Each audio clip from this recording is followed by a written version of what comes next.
component 3, especially for those of you who may be new to this component. Then, as I mentioned, we're going to touch on unpacking the scoring rubrics and talk a little bit about how we write about your planning process. We're going to also touch on the learning environment that you create in your classroom, whether that's a brick and mortar classroom or a virtual classroom.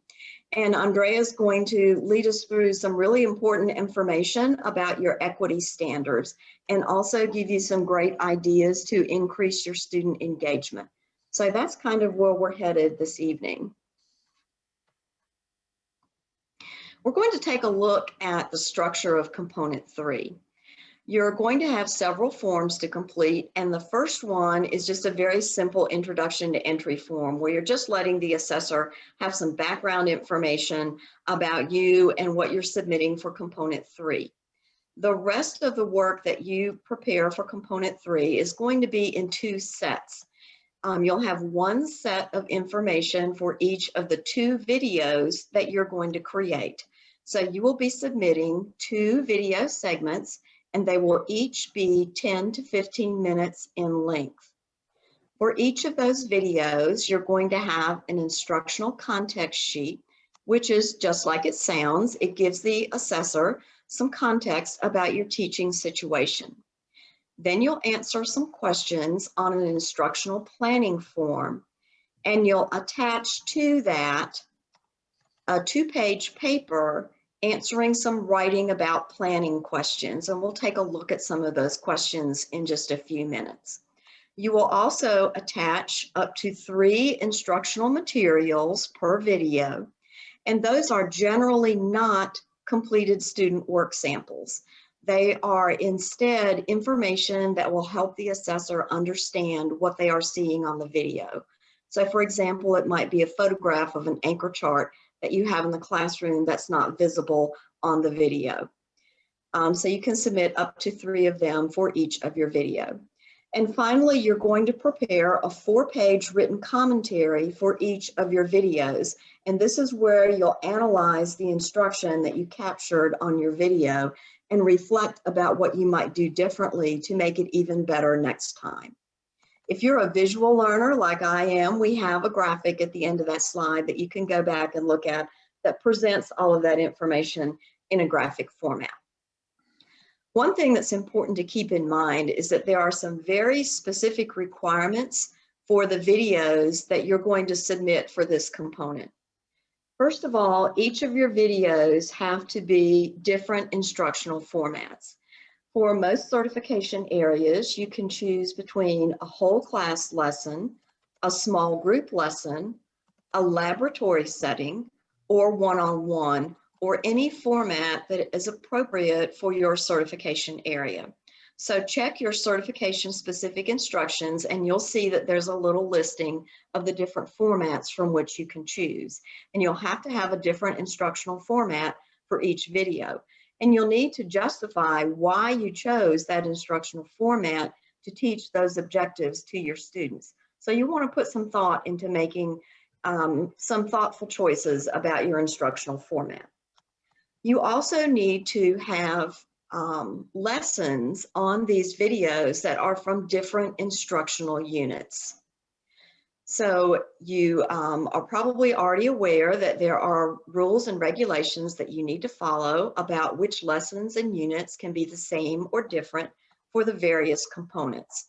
And one rule that applies to component 3 is that each of these video segments must be from a different instructional unit, and the lessons that you choose have to have unique objectives.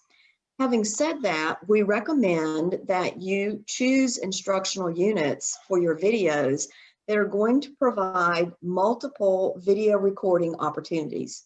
For example, Unit 1, you might be teaching for 2 weeks in the first half of February. And there might be 5 or 6 days during that 2-week period that you think would provide some really good video recordings of your instruction. And you might plan to record on each of those 5 or 6 days for Unit 1 so that you'll have some choices for which video to submit from Unit 1. And I think that you'll find that you'll be a lot less nervous and your students are less nervous if you're not putting all your eggs in one basket, so to speak, and you have some flexibility in which lesson you want to submit from Unit 1. As soon as you get your National Board release form signed by your students' parents, go ahead and start practicing recording these videos so that when you're ready to start teaching this unit, you'll already know where to place your video camera, whether or not you've got good sound. The students will be used to recording, you'll be used to recording. You may know if there's a glare from your windows, if you have exterior windows in your brick and mortar classroom. You might need to find out if your HVAC equipment is too loud and needs to be turned off during your video. All these kinds of things you can learn about when you're practicing. Then for your second instructional unit, maybe you're going to be teaching that the end of February and the beginning of March. So once again, try and plan several video recording opportunities from that second unit so that you'll have choices of which video you want to submit. Another requirement is that you also have different instructional strategies that you're showcasing in these videos. So it's not going to be sufficient to use the same strategy and have you and your students doing the same things in both videos, but maybe one of them is a whole class format and one of them is a small group. You want to be sure that you're choosing instructional strategies that are appropriate for the objectives that you're teaching your students, because you're going to need to justify in that writing about planning paper why you chose these strategies to teach these objectives to these particular students. So you want to put some thought into that. If you're an early childhood generalist or a middle childhood generalist, those are our elementary teachers, each of your videos will need to feature a different content area, and your choices are math, science, or social studies. So for example, if your first video is math, then if you're a generalist, your second video would need to be either science or social studies. And once again, that applies only to early childhood generalists and middle childhood generalists. Once you've decided what you're going to choose for your units, you're going to want to spend some time looking at your scoring rubrics. We always feel that you can't really do your best work unless you understand how the assessor is going to score it. On your screen, you can see the level 4 scoring rubric, which is the highest level, or a 4+ actually is the highest score that you can receive. And on the left, you see for secondary mathematics, and on the right, you see for the early childhood generalist certification area, or our primary elementary teachers. Each bullet point on those rubrics corresponds to one of the National Board standards that is assessed for, for component 3 for your certification area. So for level 4, you're going to be striving to provide clear, consistent, and convincing evidence for each one of those bullet points. So we encourage you to find the level 4 scoring rubric for your certification area. And if you haven't found the scoring rubrics yet, they're at the back of the instruction packet for component 3. And read that little paragraph in the gray box up at the top. Read all of those bullet points and that paragraph at the bottom. It's all vitally important information. And this is exactly the document that the assessor uses when they score your work. So as you're planning your component, we can't stress enough how important it is that you consider all of these bullet points and how you're going to provide clear, consistent, and convincing evidence for each of them. If you think about that up front when you're doing your planning, then I think you'll be much better prepared when you get ready to begin your writing. And this is yet another example. This is secondary social studies, where once again, you can see those different bullet points. We're going to have information on our webinar on Saturday, February 6th, that will give you some ideas on how you can make your written evidence more clear, convincing, and consistent. So we hope you'll tune in for that. Lisa shared an exciting activity with us that we included here, and I think it's also going to be in the webinar on Thursday, if I'm not mistaken. So this is just to give you a little taste of why you might want to tune in on Thursday evening this week for that scoring rubric webinar. We have found that many candidates who don't achieve certification on their first attempt or maybe don't achieve the score they're hoping for on their first attempt, achieve a level 2 score. And if you look at your level 2 scoring rubric, you'll see that it is calling for limited evidence for each one of those bullet points that we looked at.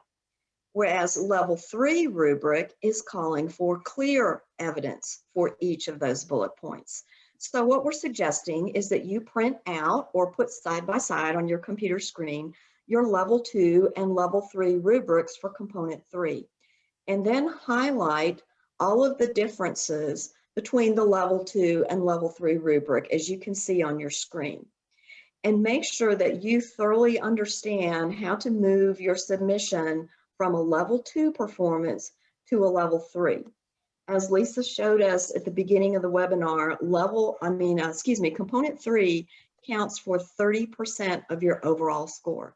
So it's really important that you strive to achieve at least a level 3 score or even a level 4 score on this component. So after you understand what will take your score from a level 2 to a level 3, then do the same thing with the level 3 and level 4 rubrics. And you can draw some conclusions about what you want to plan to include so that you can hope to achieve a level 3 or a level 4 score. You'll also want to spend some time reviewing the Architecture of Accomplished Teaching, or the National Board Helix.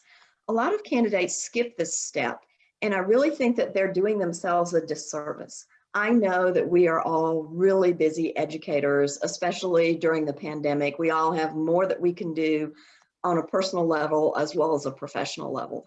But it is well worth your time to make sure that you thoroughly understand this instructional cycle.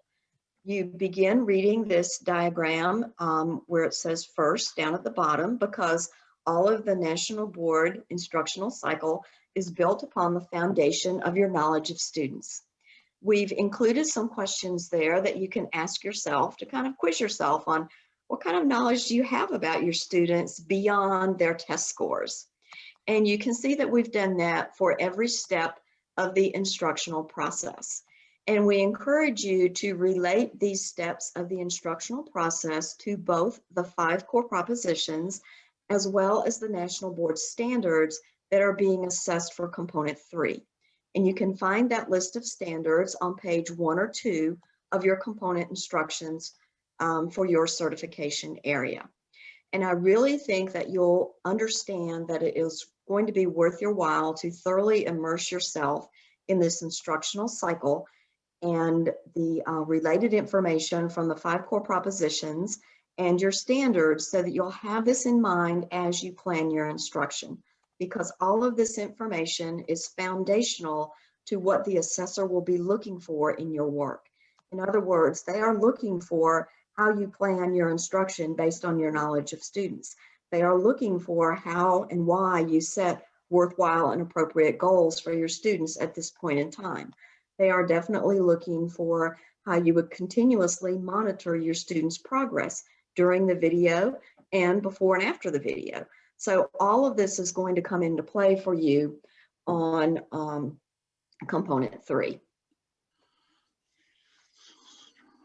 You're also going to be doing some writing about your planning process. I think I mentioned earlier that you're going to submit a 2-page paper that is going to be an attachment to the instructional planning form. And you're going to need to hunt in your component instructions for the writing about planning questions.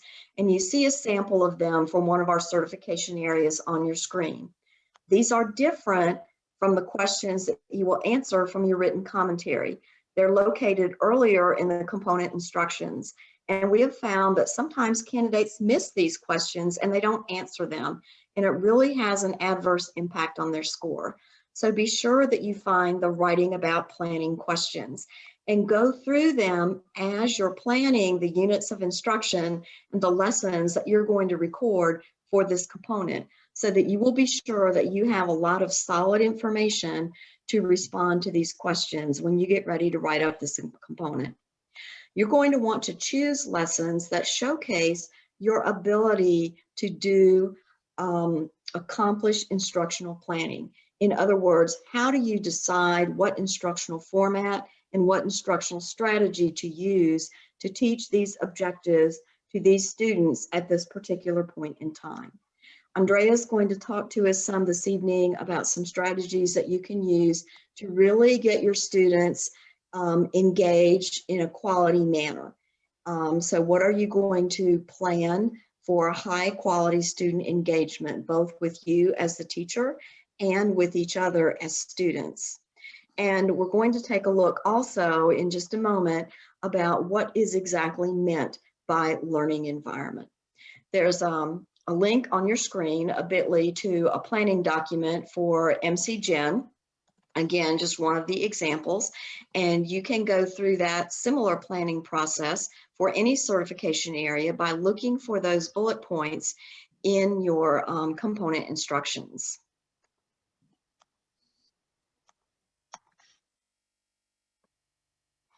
And here's a little bit more of that example from MC Gen, or Middle Childhood Generalist or Upper Elementary. The first part of this slide above the red line is 3 bullets from the what do I need to do section of your component instructions for MC Gen. And you'll see that the middle bullet says that you're going to be showing how you create a student-centered learning environment based on trust and mutual respect. And if you look at the information below the red line, that is taken word for word from the Level 4 scoring rubric. So the assessor is going to be looking for clear, consistent, and convincing evidence of these bullets. And when you look down there, you'll see that it says they will be looking for that you created a student-centered learning environment based on trust and mutual respect, which is exactly the same language that was used in the component instructions where they were telling you what to do. So there's no secrets between what they're asking you to do and how you're going to be scored. It's all the same information, and it's available to you in your instruction packet.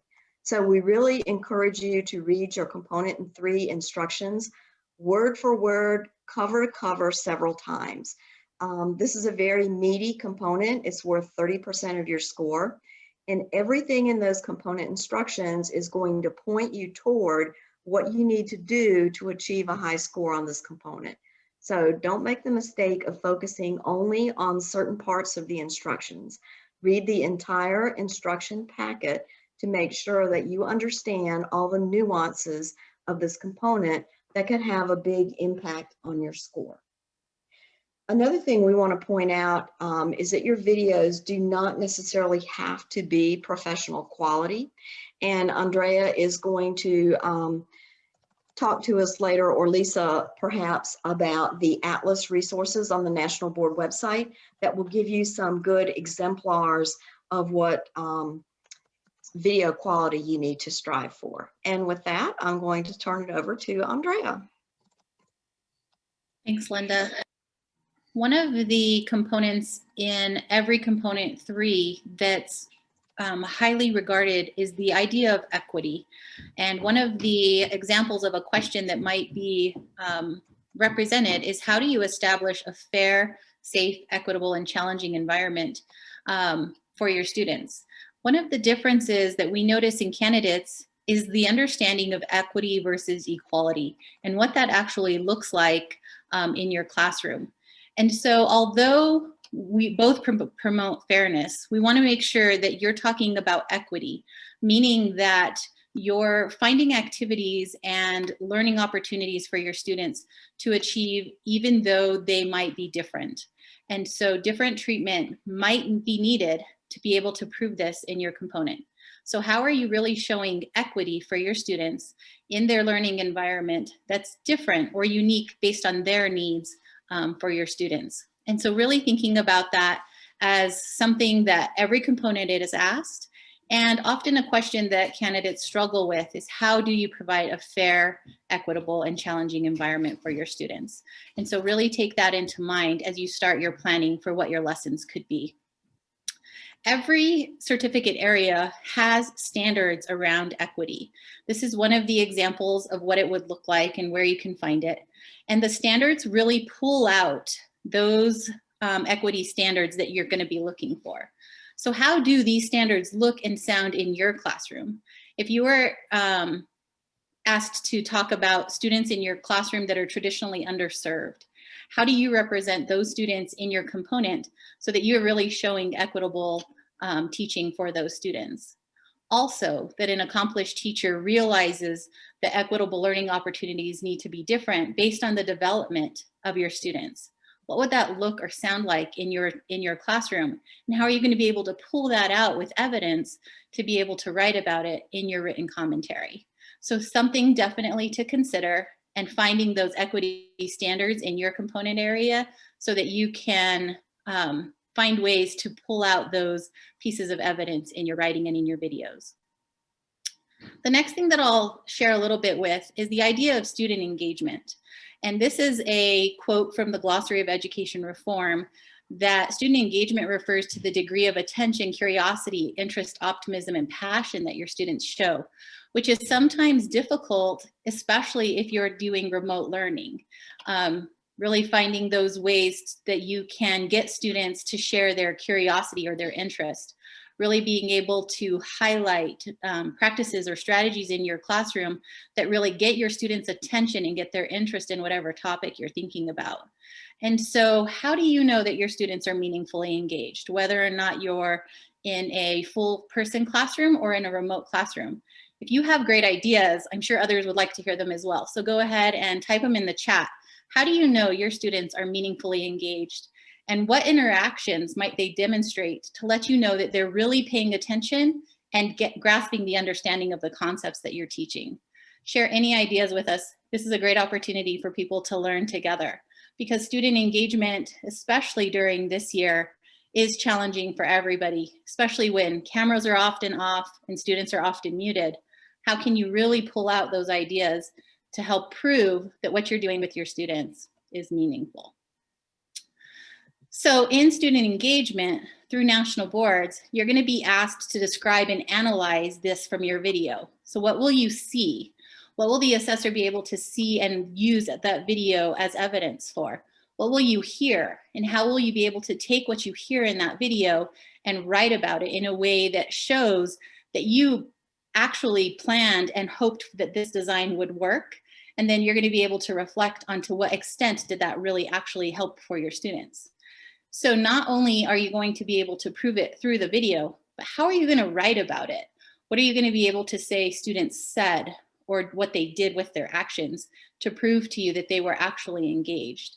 And taking into consideration some of these ideas that are shared in one of the national board components is that students are authentic and connected to their learning goals. When do you ever hear your students talk about what their learning goal is? And how could you embed some strategies to get them to be able to be reflective on whatever it is that they're learning about? Just some ideas to consider as you're writing and filming for component 3. So if you just filmed a lesson with your students and it went okay, maybe you're not thrilled about it, which most people who are filming themselves get very anxious. But you're in the elevator with your friend and you have to describe that lesson and how you knew your students were engaged by the time you get to the 3rd floor. So you only have a few minutes to tell them about this lesson that you just taught. How will you get your friend's attention to tell them about this lesson? And how will you prove it that you know that your students were actually engaged? Something to consider, because you don't have a lot of space. Like Linda said, you only have maybe 4 pages to really describe some of these interactions that happen in your video. How are you going to be able to say it very concise that you know your students were engaged and be able to prove it with something that actually happened in the video? Something to consider while you're working on your component 3. I like to always think about that elevator, because in national board writing, you have to prove it pretty quickly. You can't really go on and on about it because you'll run out of space. So imagine that elevator every time you're trying to describe one of the interactions happening in your classroom. Some of the engagement ideas that really pull through active engagement and learning and equity for your students are listed below. Those could be cooperative groupings and how you actually structure student-to-student learning and conversations with each other. How do you make sure that students have an opportunity to show you what they're learning, either individually or as a group? How do you offer opportunities for students to share or debate, possibly even present to their classmates? And what other ideas do you have for engagement? Because what we want to see in all of these videos is not what I know as the teacher, but what do my students know? And how am I facilitating those conversations and interactions with them? So here are just a couple ideas for engagement. What other ideas for engagement do you have where you can actually get your students to talk and to be able to share meaningful conversation as